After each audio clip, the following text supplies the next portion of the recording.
बहुत समय पहले की बात है। एक घने जंगल में एक चतुर बंदर और एक विशाल हाथी रहते थे। दोनों में गहरी मित्रता थी, लेकिन उनकी सोच और स्वभाव में बहुत अंतर था। बंदर अपनी चपलता और चालाकी के लिए जाना जाता था, जबकि हाथी अपनी ताकत और धैर्य के लिए मशहूर था। एक दिन जंगल में खाने पीने की चीजें कम हो गईं और दोनों को चिंता होने लगी कि अब वे क्या करेंगे।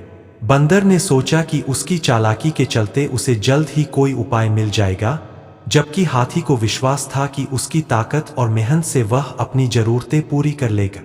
कुछ समय बाद दोनों को एक बड़ा आम का पेड़ मिला, जिस पर ढेर सारे रसीले आम लटक रहे थे। आम का पेड़ बहुत ऊंचा था और आम तक पहुंचना मुश्किल था।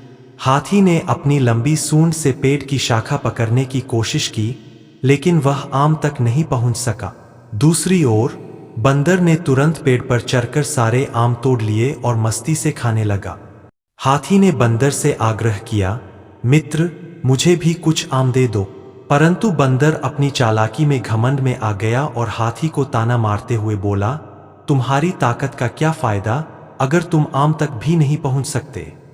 हाथी ने कोई उत्तर नहीं दिया, लेकिन उसकी चुप्पी में धैर्य था। कुछ देर बाद बंदर ने देखा कि आम की शाखाएं बहुत पतली हो गई है और टूटने लगी है। अचानक एक जोर की आवाज के साथ शाखा टूटी और बंदर धड़ाम से नीचे गिर गए। चोट खाकर बंदर दर्द में कराहने लगा। हाथी ने तुरंत अपनी सूंड से उसे उठाया और उसकी मदद की। बंदर को अपनी गलती का एहसास हुआ और उसने शर्मिंदा होकर हाथी से माफी मांगी।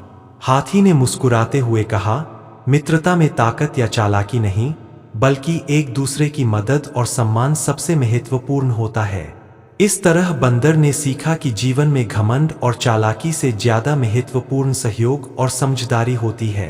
दोनों फिर से अच्छे मित्र बन गए और मिलजुल कर अपनी समस्याओं का हल निकालने लगे।